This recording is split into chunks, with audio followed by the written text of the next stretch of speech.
Ever felt like you're in a relationship tug of war where every attempt to pull away for a breath of freedom only tightens the knot?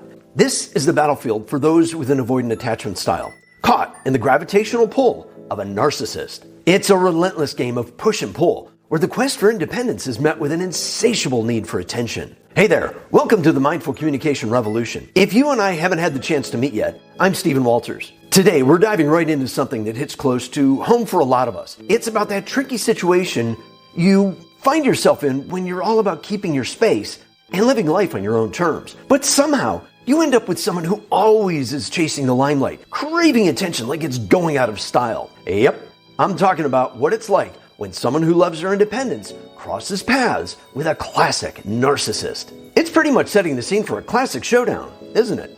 On one side, you've got someone who might need room to breathe, to create, to just be. And on the other, there are those who can't seem to get enough of everyone's eyes on them. It's this back and forth that really tests our patience and our wit. But believe it or not, it's also a chance to learn a ton about ourselves and how we connect with others. Before we jump deeper into this, do yourself a favor. Hit that subscribe button and give the notification bell a little tap. There's a whole bunch more coming your way that you're not going to want to miss, especially if mastering the art of communication in all these relationship complex scenarios is your thing. So let's get to it. We're peeling back the curtain on the dynamics between people who might find solace in solitude and those who seem to live for applause. It's in navigating these waters with a narcissist that things get real interesting, teaching us a thing or two about the delicate dance of give and take, of longing for distance, yet grappling with desire.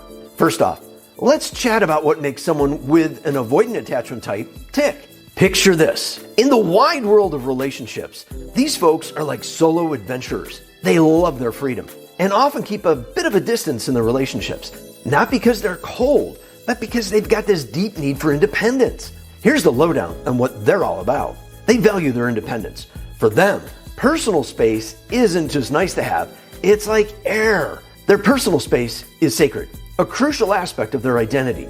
The mere idea of losing this independence can feel like a threat to their very essence. They are cautious with closeness and like to take it slow. Jumping headfirst into deep emotional waters isn't their style. They prefer the shallow end, easing into intimacy slowly. Too much, too fast? That's going to make them want to retreat back into their shell. They're generally emotionally reserved and keep a lid on their feelings. It's not that they don't feel things deeply, they do, but opening up and spilling all those emotions, that's tough for them. They've got a vault around their feelings, only letting things out in bits and pieces, if at all.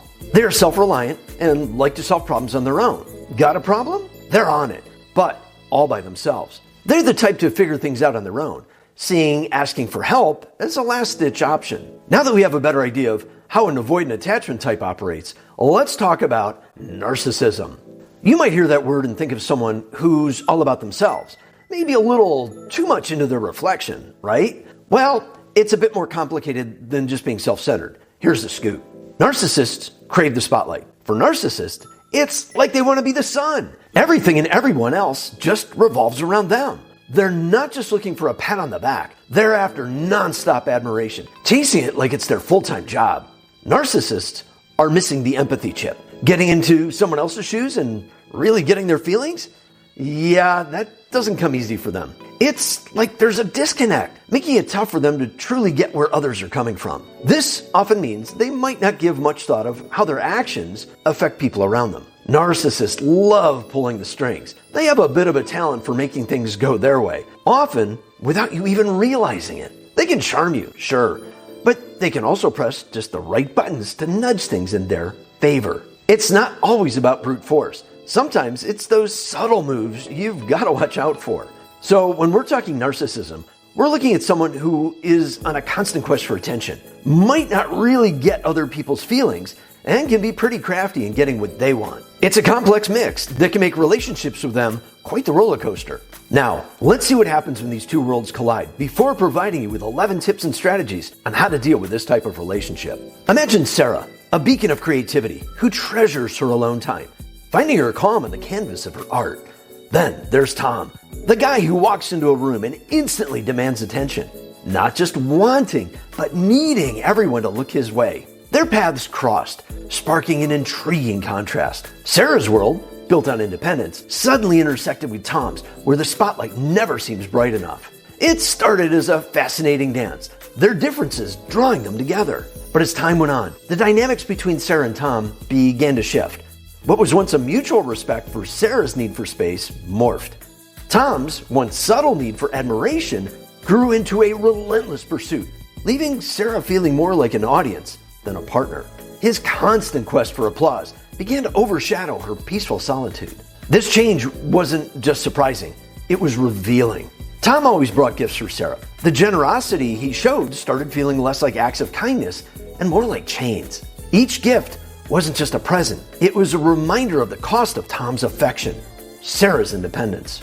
Their journey, this push and pull between Sarah's desire for solitude and Tom's insatiable need for adoration, perfectly captures the essence of what happens when an avoidant attachment type meets a classic narcissist. It's a dance that tests boundaries, challenging each person's sense of self. Now, reflecting on their story, we see a profound truth. Relationships like Sarah and Tom's are powerful lessons in understanding our own needs and those of the people we get close to. It shows us that sometimes being in sync means recognizing when our rhythms just don't match, and that's okay. So, have you felt this push and pull in your relationships? Drop a comment below. Let's talk about it. Navigating these clashes isn't just about Sarah and Tom's. It's about who we are. Their story opens our eyes to the complexities of human connection, reminding us that tuning into our partners and acknowledging when our paths diverge is crucial. It's about striking a balance between our independence and our connections, deciding when it's time to harmonize together or bravely dance solo. If you're relating to Sarah and or Tom's journey, smash that like button to let us know you're not alone in this dance. Now, for the crucial part, how to navigate these waters. Here are 11 straightforward strategies for those with an avoidant attachment type dealing with a narcissist.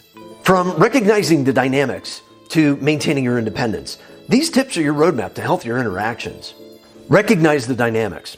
Understand how your need for independence interacts with the narcissist's need for admiration and control. Awareness is the first step toward change. Set clear boundaries. Establish and communicate your limits firmly. Let the narcissist know what behavior is acceptable and what isn't, and stick to your boundaries. Maintain your independence. Continue to engage in activities and hobbies that affirm your sense of self and independence. Don't let the relationship consume your identity. Communicate needs directly. Clearly express your needs and feelings without expecting the narcissist to understand them. Be straightforward in your communication. Limit emotional engagement. Avoid deep emotional disclosures that can be used against you. Share your feelings with trusted friends or a therapist instead. Decide when to disengage. If discussions escalate into arguments or manipulation, give yourself permission to step back or end the conversation to protect your emotional well-being. Practice self-care. Engage in activities that reduce stress and enhance your well-being. Self-care is crucial in managing the emotional toll of the relationship. Seek external support. Build a support network of friends, family, or professionals who understand your situation and can offer advice and emotional support. Educate yourself. Learn more about both avoidant attachment and narcissistic personality disorder to better navigate the relationship dynamics. Evaluate the relationship. Regularly assess whether the relationship is beneficial to your well-being. Be honest with yourself about the possibility of change and whether your needs are being met. Plan for independence. If the relationship becomes too detrimental, plan for a safe and healthy exit. Prioritize your well-being and prepare for life after the relationship. These tips aim to empower the avoidant attachment type to navigate the relationship with a narcissist more effectively, promoting a sense of independence and well-being. The relationship between an avoidant attachment type and a narcissist is marked by a significant mismatch in needs and communication styles. The avoidant partner's desire for independence directly conflicts with the narcissist's need for attention and admiration, often leading to a dysfunctional cycle of withdrawal and demand. Without a conscious effort to understand and accommodate each other's attachment needs, a process that can be particularly challenging given the narcissist's inherent traits, these relationships may struggle to find a stable, fulfilling ground. So hopefully you'll see that attachment style theory is a powerful tool for gaining valuable self-awareness and understanding that isn't about labeling. It's about learning and mastering communication skills to build stronger, more satisfying relationships so you can find your happily ever after, or at least a much happier communication ever after. Ditch the confusion and unlock the communication superpowers hidden within your attachment style. Watch this video next that can add more sense to the communication that is or should be happening in your life. For more life-changing mindful communication content, make sure to join the Mindful Communication Revolution by subscribing too. Remember that the evolution is in the revolution to understanding yourself and mastering your effective communication skills and connecting with others.